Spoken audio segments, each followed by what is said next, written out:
Democrats stole the 2020 presidential election, it's frankly not for me to decide. It's for the president's legal team to prove in court. And I fully support the president pursuing his case to ensure that every legal vote and only legal votes get counted.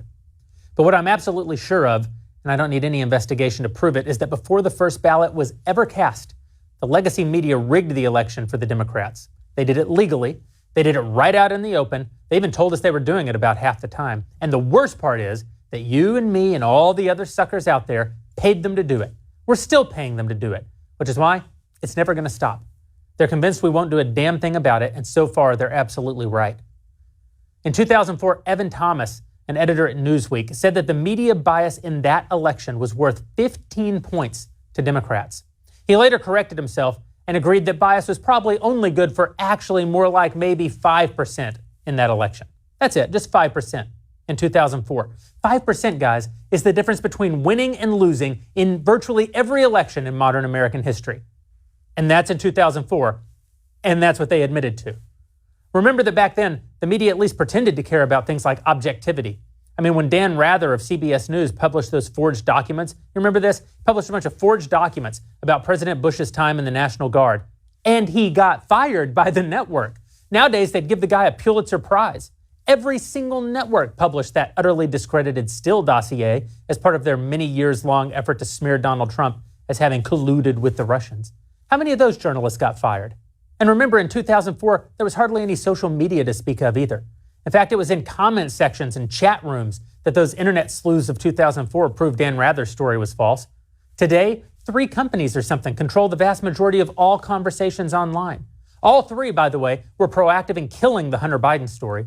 All 3 were proactive in preparing Americans for a red mirage on Election Day. All 3 routinely fact-check or suppress conservative articles and publications and personalities.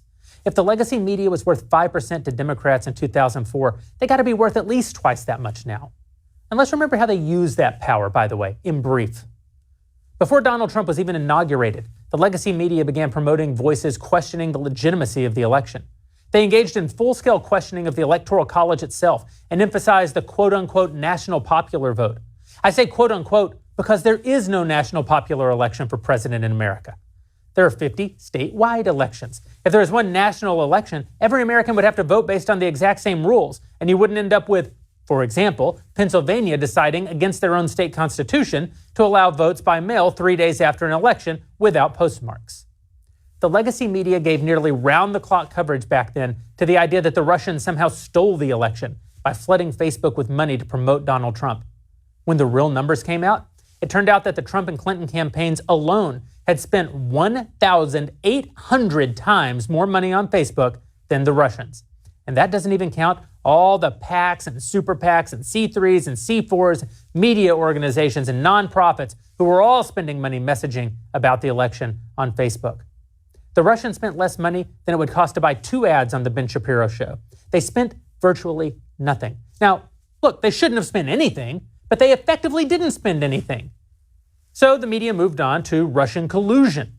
They camped on that pile of crap for like 3 years. Every single time Adam Schiff, sitting U.S. Congressman Adam Schiff, wanted to show up and spew some wholly fabricated lies about the president, the legacy media gave him a channel. They lapped it up. When the charges amounted to nothing, the legacy media just pivoted again to the next anti-Trump political strategy. They ran with leaks about Donald Trump from Anonymous, a source so high up in the White House, they assured us it might even be Vice President Mike Pence himself. Of course, it turns out it was some consultant at some executive agency who Donald Trump couldn't pick out of a lineup. But he wasn't the only anonymous. There were anonymous sources on almost every legacy media channel nonstop for the entire term of Donald Trump. Were the stories true? Well, that's the point. We don't know, certainly not all of them, and we can't find out because they didn't name their sources. The legacy media repeated ad nauseum the lie that Donald Trump said there were, quote, fine people among the neo-Nazis at Charlottesville, and they gave airtime to endless parades of voices arguing that any support of Donald Trump was premised in white supremacy. When ordinary Americans got caught supporting Donald Trump publicly, the legacy media eviscerated them. You remember those high school students from Covington Catholic, Nick Sandmann? They even doxed those poor kids. They were slandered mercilessly by so-called objective journalists. And the legacy media engaged in sophisticated political messaging operations, too. The New York Times pressured Facebook into regulating political messaging on the site. Then, the New York Times pressured Facebook into exempting the New York Times from the very rules that the New York Times had pressured Facebook into creating in the first place. And then, the New York Times used that exemption to promote the 1619 Project, a patently false, activist, revisionist history of the founding of the country meant to undermine Donald Trump's key campaign slogan, Make America Great Again. You can't make America great again if America wasn't great in the first place. Then when COVID struck, the legacy media went all in with fear-mongering on one hand and blaming President Trump on the other.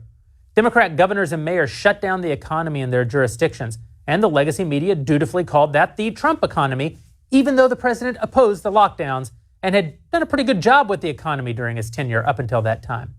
When Democrat Governor Andrew Cuomo's policies resulted in just unfathomable loss of life in his state, the legacy media parroted the Democrat talking point that all those deaths belonged on Donald Trump's head for some reason, even though Trump, opposed all of Andrew Cuomo's policies that led to all those deaths in the first place. In fact, the legacy media gave platform to and repeated the libel that all COVID deaths were the fault of Donald Trump. I guess they just forgot that people were dying all over the world from the virus and not just in America. God, and the gaslighting. Every time Democrats gather for any reason, show funerals or riots or protests, the legacy media is there to favor voices cheering on the crowds. Democracy in action. And every time Republicans gather for rallies or, to go to church or for Jewish holidays, they're denounced as super spreaders and criminals. When Portland burned for months on end at the hands of radical left-wing Antifa, the media was silent. There are no riots. Don't believe your lying eyes. Until such time as the rioting showed up as a negative for Joe Biden in polling, at which point Don Lemon actually said on the air, they don't hide it, he actually said on the air, hey, these riots are hurting Joe Biden.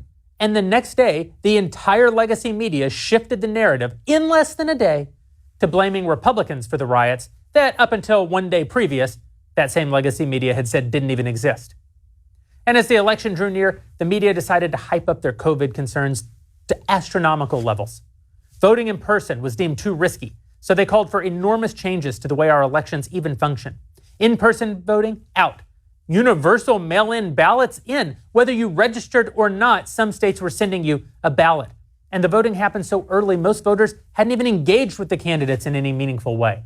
That's why Donald Trump's first humiliating debate performance was so much worse than it needed to be, because people were already voting. The campaign wasn't even over. And of course, if you're going to go all in to predetermine the outcome of an election, you're going to need a little voter suppression too. So the legacy media used polling to demoralize President Trump's supporters from voting at all.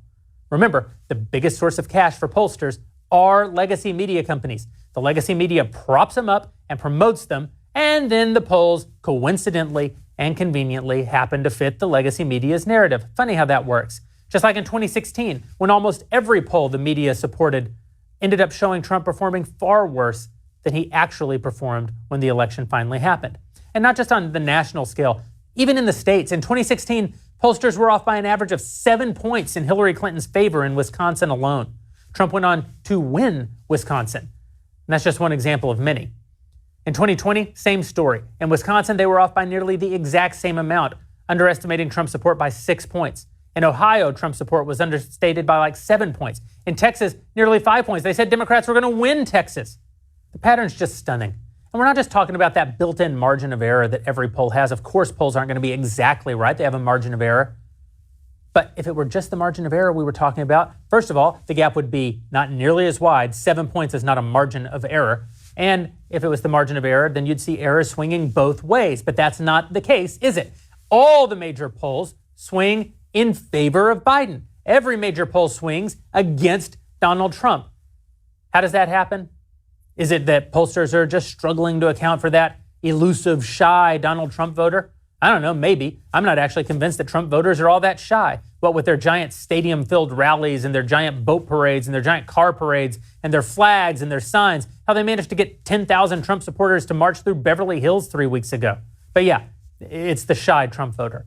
No, the more plausible explanation is that pollsters are far more concerned with remaining propped up by the legacy media than they are providing accurate data to the American people. The American people are not their customers. The legacy media are their customers. And that only continues if they produce polls that are fit to print. And of course, the legacy media is aided in all of this by their allies over in social media. They demonetize, throttle, shadow ban, and ban outright conservative voices, and then they actively and openly suppress stories potentially harmful to Joe Biden. And then they use activist left-wing fact-checkers to penalize conservative publications for crimes like missing context. I'll give you a great example of missing context. This is absolutely true. A pro-Trump super PAC ran an ad on Facebook, and they played Joe Biden saying out loud, verbatim, that his tax plan would raise taxes on all Americans. But Facebook killed the story because one of their activist left-wing fact-checkers said it was missing this context. That while Biden's plan would in fact increase taxes for all Americans, in other words, while the statement was true, it was missing the context that the same tax plan would also raise taxes on the rich a little bit more. In other words, context just means Democratic talking points. So, according to the legacy media, Donald Trump never won the 2016 election in the first place. He colludes with our enemies. He openly supports racists, and only racists support him. He can't make America great again because America was never great to begin with. In fact, it's systematically evil to this day. If you happen to support him, well, you're a fair target who should be doxxed and might have your life ruined. Every threat you see with your own eyes from the radical left either isn't happening, or if it's hurting Joe Biden in the polls, then it's actually your fault. You shouldn't go vote in person. No one's going to vote for him anyway. And any story that might hurt his opponent is misinformation that can't even be shared in a free country. That's rigging the election. It's not stealing the election. Stealing it would be illegal. Rigging it is perfectly legal. It just means setting the rules of the game, controlling the information the players have access to, demoralizing and suppressing one team, and running interference for the other team. They made it almost impossible for Donald Trump to win. And then they declared as quickly as possible that he didn't win, even though not a single election has yet been certified in this country. It's all just another part of the psychological warfare they've run against Americans for over 4 years now. And that brings us to the part about you and me paying for it. Now, you might say, I don't pay for any of that crap. And I guess maybe you don't, but I'll bet you do. Maybe you don't subscribe to the New York Times. But you know what? 7 million of your fellow Americans do. The New York Times has a budget of over $1.2 billion, billion with a B, and they have a staff of over 4,500 employees. No right-of-center publication even comes close. No right-of-center publication is even a distant second or third or 10th or 20th. We're not even in the same orbit. By the way, that's just the New York Times. They also have the Washington Post. They also have NBC and ABC and CBS and CNN and MSNBC. By the way, if you do subscribe to the New York Times, for God's sakes, stop. You're paying people who want to destroy you. But I only watch Fox News, you might say. I mean, I guess that's fine, but it's not like Fox has exactly comported themselves well here. On election night, they called Arizona for Joe Biden while people were still standing in line to vote. That's classic voter suppression. They also continue to pay Chris Wallace even after he gave the single most egregious performance of any presidential debate moderator in, well, all of modern American history.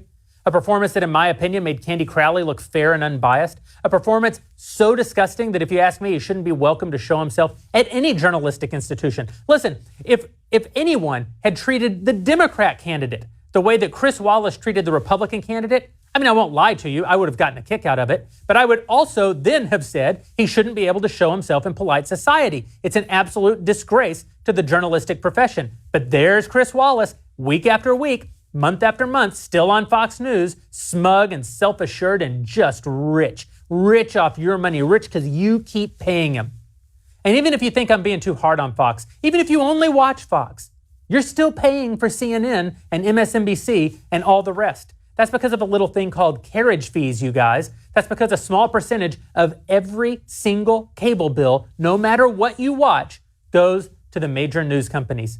You may say you hate Don Lemon. You may actually hate him, but you pay his bills. And you pay Trevor Noah and Chris Cuomo and Rachel Maddow and all the rest of them too. You're also paying for all of those Hollywood celebrities that hate your guts because you're paying for the movies that they make, even if you don't watch them. Even the ones you've never seen, you're paying for them. So congratulations to all of us chumps who keep right on paying people who hate us to try to destroy us. The legacy media didn't just rig the election, guys. They rigged the entire system so that they keep getting rich off of us while they attack us. Of course, you could stop. The average cable bill in America is over $270 a month. $270 every single month. month after month and year after year, making your opponents richer. Why not just cut the cord? Why not tell Chris Wallace and Don Lemon and all the rest of them to go pound sand? The legacy media cannot be reformed. It cannot be redeemed. It can only be replaced. And you have to be the one to replace them. You have to do it by supporting replacement media. You have to go subscribe to the Daily Wire. Yeah, it's self-serving, but we need your money, and you need to stop giving your money to the opposition. Daily Wire's less than $20 a month. Go sign up. Then you can go over to The Blaze, too. Doesn't do anything for me if you give The Blaze some of your money, but they're doing the same job, replacing the legacy media. You should make a donation to PragerU and TPUSA while you're at it. Go all in with those of us who are all in trying to replace the legacy media. And you could give all of that to all of us, have great products, and save over $200 every month in the process. It's time for conservatives to put our money where our mouth is. It's time to replace these bastards before they replace us. God knows they're trying.